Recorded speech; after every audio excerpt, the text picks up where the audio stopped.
ራሷን በአግባቡ መግደል የማትችል ድምጽሽን ስትሰማ እንደዛ የምትንቀጠቀጠው ልጅ ናት ሰው ገደለች ምትይ? መቼም ይሄኔ አድጋ ሙሉ ሰው ሆነ ይሆናል አይደል? ለምንድን ነው እናቴ እንደዛ ታሰቃየኝ ትጠረኝ? እዝራ ሳይገል እኛን ሳያጠፋን እኛ ቀድመን እናጠፋዋለን እያልኩሽ። ቆይ እዝራ በእኛ ላይ ምን ለማድረግ አስቧል? የዚህ ሴራ ጥንሳሽ አንቺ ነሽ። እዝራና አቶ እስክንድር ጠረጴዛ ላይ ቁጭ ብለው ምግብ እየተጠባበቁ በነበሩበት ቅጽበት ነበር ሜርሲ መታ እዝራን ከፍ ዝቅ አድርጋ ስትሰድበው ድንገት አጸደን በመሀል ትገባለች። ታዲያ የሴራው ጠንሳሽ አጸደ መሆኗን የገባችው አቶ እስክንድር አሁን ተነስቶ አጸደን አንገቷን አንቆ አንቺ ነሽ አይደለ የዚህ ሁሉ ሴራ ጠንሳሽ ብያላትም ይገኛል። ሰላም ጤና ይስጥልን የሀብል ድራማ ተከታታዮች እንዴት አላችሁ? ለቻናሌ አዲስ የሆናችሁ ሰብስክራይብ፣ ላይክ ማድረግ ድራማውን ጀምሩ ትላችኋለሁ። ክፍል 13 ይዤላችሁ ቀርብ ያለው መነን እንግዲህ የሀብልን እናት ሀናንን አግኝታታለች።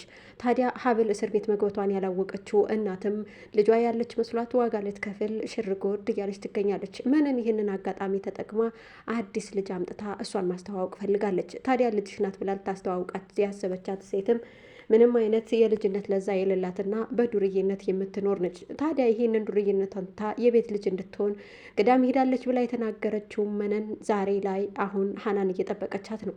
ሀናን ደግሞ ልጇን ካገኘች ከዚህ በላይ ምን አይተሽ የሚል ጠቀም ያለ ደጎስ ያለ ገንዘብ እንደምትሰጣት በልቧም ስላሰበችው ግዴታ መነን ይህን ነገር ለማሳካት ስትል ማሳካት ያለባትን ነገር በሙሉ አድርጋ ኩኩሻን ወደ መንፈሳዊ እንድትዘዋወር ማድረጉን ስራ ትጀምረዋለች። የሆነ ትልቅዬ ሆቴል ላይ ገብተው ከወይዘሮ ሀና ጋራ እየተጨዋወቱ በነበሩበት ቅጽበት ነበረ እዝራ ድንገት የመጣው።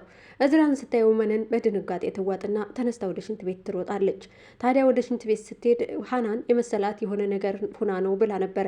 ዝም ብላ ጠረጴዛ ላይ ቁጭ ብላ እየጠበቀቻትም ነበረ። ነገር ግን እዝራ ተከትሏት ወደ ሽንት ቤት ያመራል።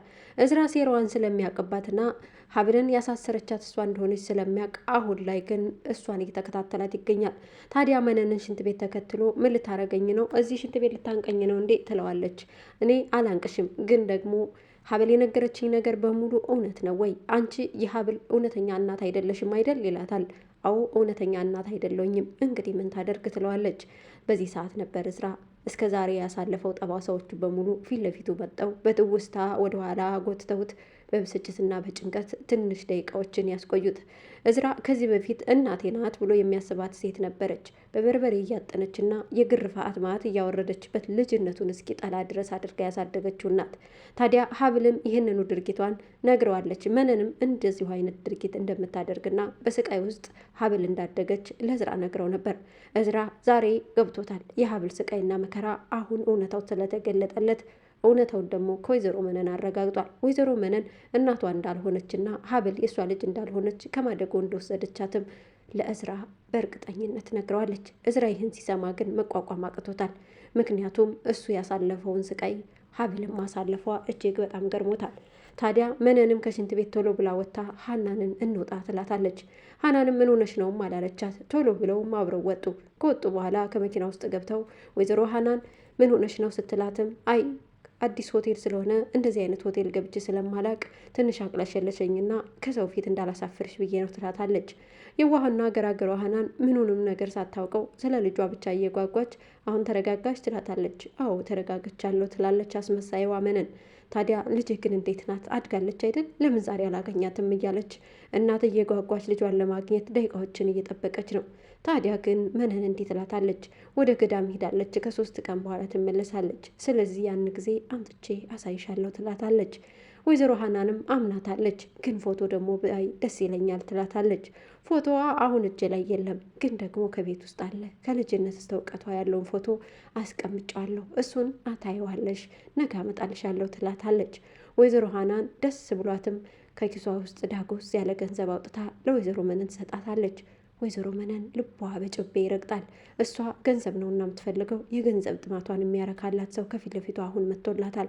ይህንን አጋጣሚ ተጠቅማ ሀብል እስር ቤት እንዳለች ሀብል ናት ብላ በሀብል እግር ተክታ ልታስተዋውቃት የፈለገችው ኩኩሻ አሁን ዝግጅቷን እንድትጀምር መነን ሄዳ ነግራታለች።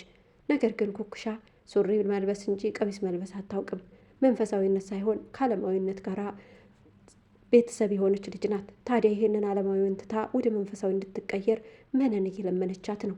ዳጎስ ያለ ገንዘብ እናገኛለን። ስለዚህ ያንን ገንዘብ ለማግኘት ግዴታ አንቺ ማንነትሽን መቀየር ይኖርብሻል።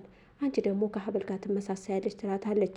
ኩክሻም ይሄን ያክል ገንዘብ ከተገኘማ ብላ ራሷን ቀይራ ሀብልን መምሰልን መርጣለች። ቀሚስም አልብሳታለች። ነገር ግን ደግሞ ለብሰው የማታውቀው አድርገው የማታውቀው ነገር ስለሆነ ግራ ተጋብታለች። ከአነጋገር እስከ አለባበስ ጨንቋታል።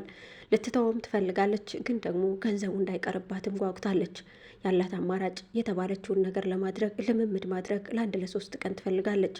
መነንም ታዲያ ማድረግ ማትች ከሆነ ሌላ ሰው አመጣለሁ እያለቻት ማስፈራርታታለች።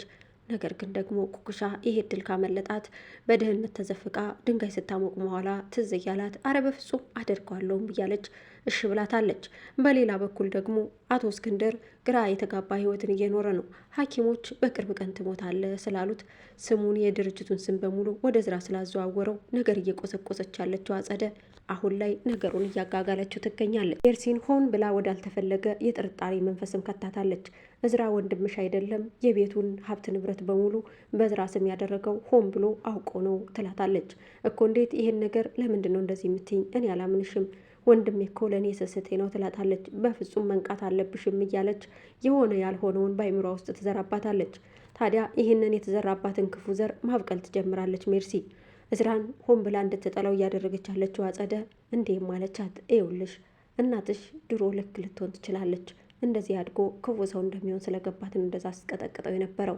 አሁን አንቺ መንቃት አለብሽ። የአባትሽ ሀብት ንብረት አባትሽ የሆነ ነገር ቢሆን ወንድምሽ በፍጹም አያቀምስሽም። ደግሞ አሁን ደግሞ ይመስለኛል ከሀብል ጋር ሆን ብሎ እያስመሰለ ነው እንጂ ከድሮ ጀምሮ እንደሚዋደዱ ደርሼበታለሁ ትላታለች።